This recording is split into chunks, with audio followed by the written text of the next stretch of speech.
What a start for the Black Knights, and what a start for college football right here on Radio Azad with the Sports Spotlight. I'm your host, Rizwan. Now, with me on the airwaves of Radio Azad, I got my good buddy, Shep. Shep, welcome back. We're talking college football.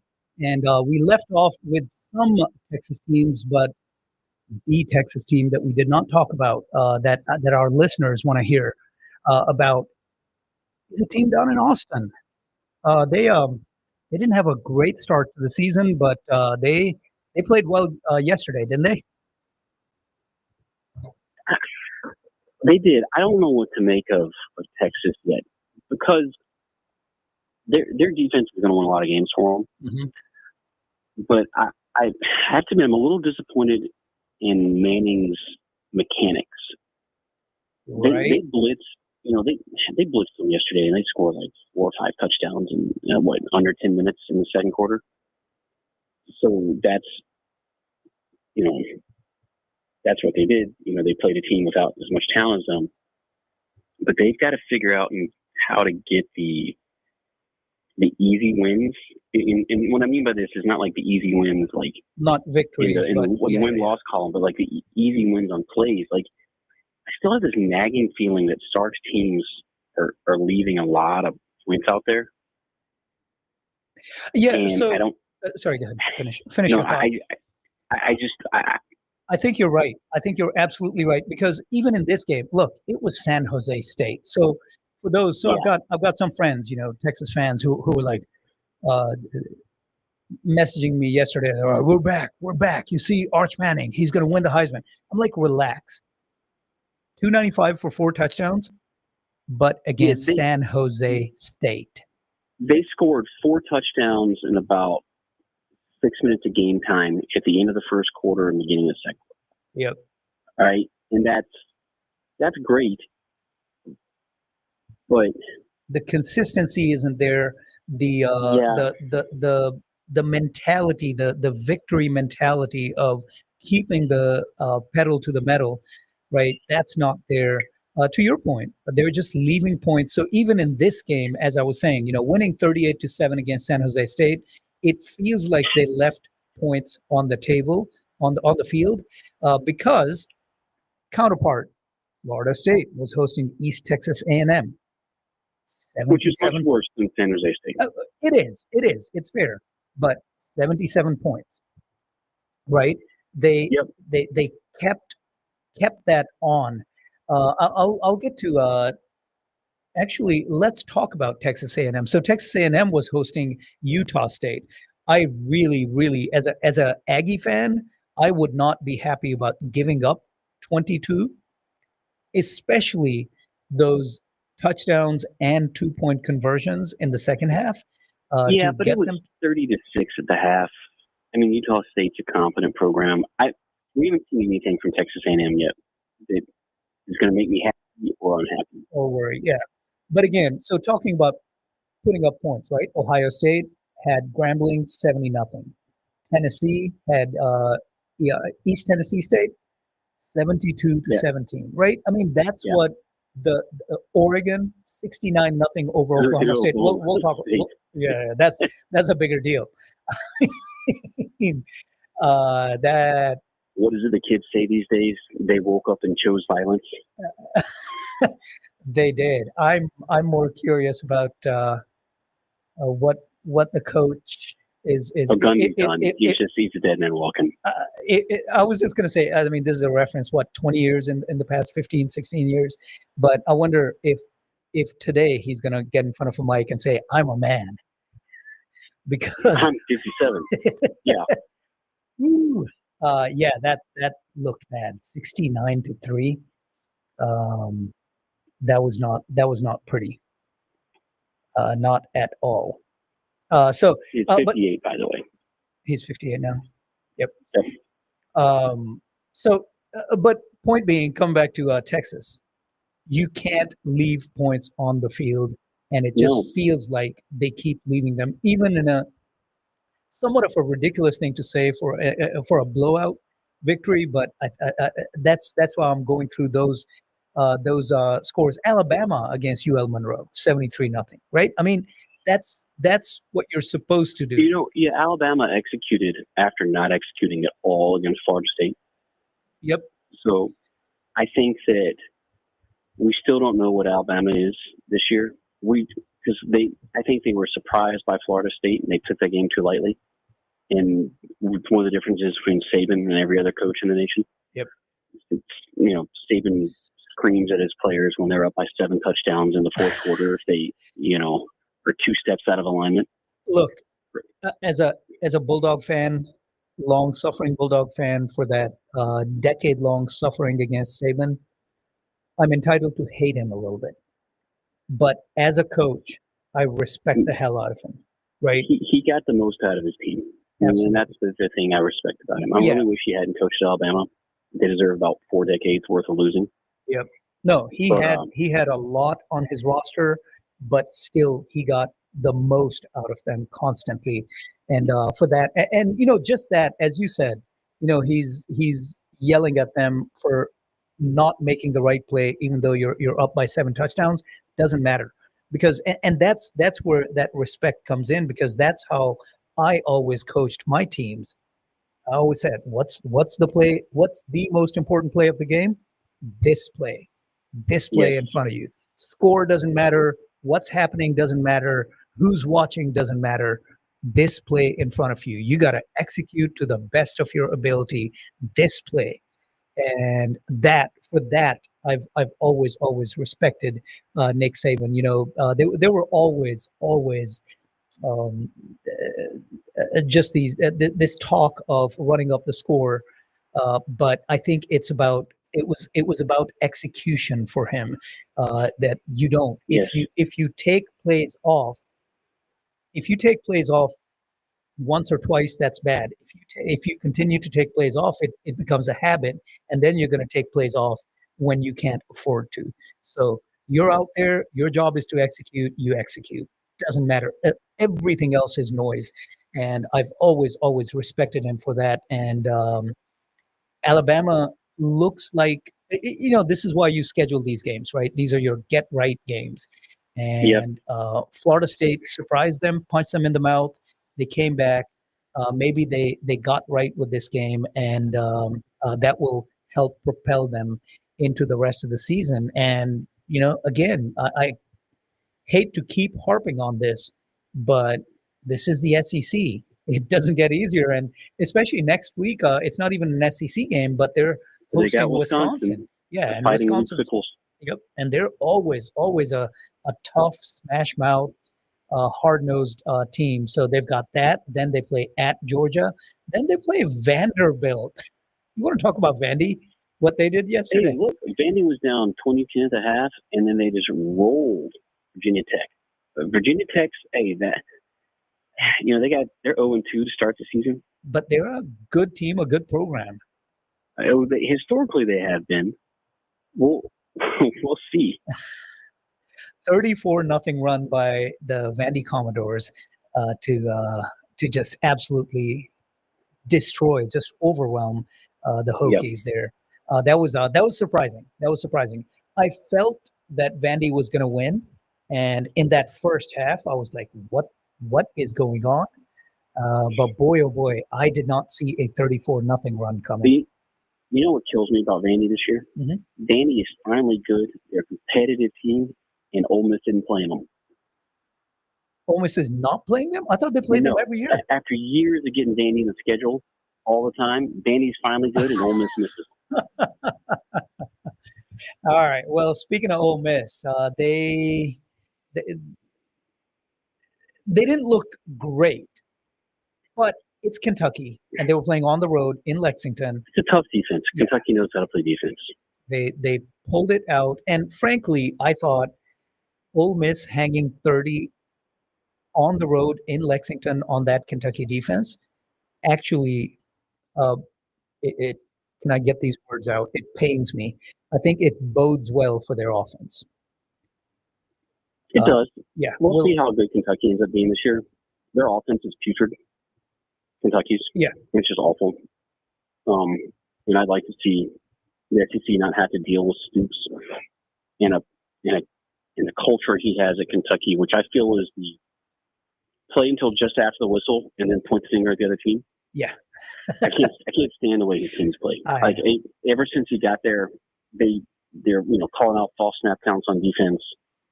They're constantly trying to start fights and then point the finger at the other team. Like, so the sooner he's out of the SEC, the better the SEC is going to be. Yep. Well, they'll have their work cut out for them because they host Arkansas, then they get a cupcake hosting Tulane, but then it's LSU. Well, is Tulane a cupcake? I mean, for Kentucky, I think they are. Well, are you looking at Ole Miss's schedule or Kentucky's schedule? Oh, I'm sorry. I'm looking at Ole Miss's. Sorry about that. Yeah. So Ole Miss is going to have their work cut out also. Yeah. So Arkansas, then they host LSU. How did they get to start with so many? I mean, yes, this was a road game at Kentucky, but so many home games. Georgia State, then they host 4 straight. Oh my God, they got 6 of their first 7 games are at home, but then they play at Georgia, at Oklahoma, South Carolina hosting South Carolina. Do they have 8 home games? Yeah, all their non-conference games are at home. Jeez. All right. Well, all I know is doesn't matter what happens the rest of the year. We're going to be taking them down on November 28th when they come to Starkville, to Davis Wade Stadium at Scott Field. I've got that circled. It's going to be a great day. We'll be looking out for that on November 28th. Ole Miss at Mississippi State. And yes, I was absolutely looking at their schedule. Let's see what Kentucky looks like. I'm sure they're going to have their own gauntlet to run. I mean, that's just the reality in the world of. I mean, look, they've got at South Carolina, at Georgia, at Texas. Actually, at South Carolina, at Georgia, home to Texas, home to Tennessee, 4 straight games. Yep. They're going to be 2-5 after that stretch, and then they're going to play at Auburn. They'll probably be 2-6 after that, and then a victory on November 8th, right? Well, we'll see. And they got Florida at home. That's what I mean. November 8th is Florida. Look, we haven't talked about Florida yet. We're about to. That was a really bad game by them yesterday. I know South Florida is a good team. They are. They're a good team. They trounced Boise last week. But if you're Florida, you're supposed to flex against South Florida. Yeah. You're not supposed to have it be close and then lose at the end because one of your dudes spit on another player to give them an extra 15 yards on the final drive. Well, maybe he was watching the Thursday night game and learned something from the pros. Yeah, I mean, the Eagles they got a Super Bowl with Jalen Carter's talent, so I guess good on them. But they also have Jalen Carter's character, which is bad on them. Yeah, but yeah, it was. I mean, does the coach survive a loss like that at home in Gainesville, in front of the fans, in front of the alumni, in front of the boosters? Losing to South Florida. Well, if they lose to LSU and then Miami and then Texas and then Texas A&M, yeah, he's toast. So when you look at their next 4 games, at LSU, at Miami, home to Texas, at Texas A&M, they can conceivably start off 1-5. Oh, he's definitely not. They'll have an interim when Mississippi State visits them in Gainesville. Good. I mean, I don't think he survives. If he starts 1-5, and he's got 3 top 10 teams in the next 3 weeks on the road. I mean, so look, on the road. Texas, it's small. He's not beating LSU, which means September 20th at Miami. It's a must win. I mean, I don't know. You're talking about 1-5. I don't know if he loses to LSU and then loses to Miami. I don't think he survives that. I mean, that'd be 1-3. I think they'll give him till after Texas or Texas A&M. But I mean, look, Florida's got a brutal schedule. I was just looking at that. Their schedule's the only one I look at that's worse than Mississippi State. Yeah, I mean, I was looking at that. I have no sympathy for the Gators, right? But oh my goodness, they gotta. They needed to win this South Florida game. You could be looking at if things break poorly for them, you'd be looking for like 3-9, 2-10. Yeah, that's what I was going to say. 2 or 3 wins. This is and with their resources, that's unacceptable. inexcusable. Yeah, but the reality is, I mean, they're looking at LSU, easily a loss, at Miami, more than likely a loss, hosting Texas, more than likely a loss, and then at Texas A&M. I mean, LSU is going to have to figure out how to score some points. Yeah, they definitely did not look like world beaters yesterday. They put up what, 28? Yeah, a really mediocre performance from them offensively. We'll see. I mean, look, they played Louisiana Tech. They put up 23 against Louisiana Tech, and they dominated the game statistically. You know, Louisiana Tech doesn't score till the fourth quarter, but it's just they gotta do better. Sorry, on offense, and maybe they were suffering a post Clemson hangover too, like Clemson suffered a post LSU hangover. Yep. But they only had 365 yards of total offense. They didn't run the ball that well. You know, they ran for 3.8 per rush against Louisiana Tech. I mean, they're going to have to get better on offense. Absolutely. All right, 5 minutes left, and we gotta talk about the professional side of things when we get back. So in these 5 minutes, you're gonna hear the background stuff change again because we're gonna be swiveling the spotlight. You hear those sneakers squeaking? Yeah, we got to talk a little bit about U.S. Open tennis. Oh yeah. First and foremost, so yeah, we've got 5 minutes, so we're going to have to time box this really, really well. First off, you know, again, I've never been shy for years, for the last 2, 3, 4 years. I've never been shy about my dislike for Djokovic. Even before we get to my like for Alcaraz and his style of play and you know what he means to the game of tennis moving forward. So that semifinal match was just awesome. I loved watching Alcaraz put away Djokovic. Hopefully, that's the end of this. He can just retire and go back and live his science-free life by himself without the spotlight that he's been given by the sport, which he wielded to harm thousands, if not more than that, folks, with his anti-science views during the pandemic. So with that, Alcaraz, great win for him. And here we are. On the other side, it's Sinner again. It's Alcaraz, it's Sinner. You know, this is becoming quite the rivalry. And this is why I remember having this conversation 3 or 4 years ago where somebody was saying, well, you know, we're living in the golden age with Federer, with Nadal, with Djokovic, and there's just it's just going to be such a letdown once these guys are gone. I was like, relax. People said that with Sampras and Agassi back in the early 2000s. People said that with you know, Lendl and Boris Becker at the late 80s, early 90s part, and people said that with Jimmy Connors and John McEnroe in the early 80s. Right? There's always more talent coming up, and boy, these two. This has become quite the rivalry. This will be the third straight Grand Slam that they're going to be facing each other in the finals. Just absolutely amazing. Sinner is projected with a slight advantage. I think it's a 54% probability for him. How do you see? What have you seen from these two coming into this, and how do you see this playing out? So, Cynic has been really good on hard court, right? Mm-hmm. And he's won the last 3 hard court Grand Slam events, right? The Australian Open, Wimbledon, and what was he won last year? So he's the defending champ for U.S. Open. So he's the defending champ for the U.S. Open. The only one he lost was the French Open, which is on clay. Yep. And I guess Wimbledon technically it's grass court, so it's like a hard court. Yeah. Okay.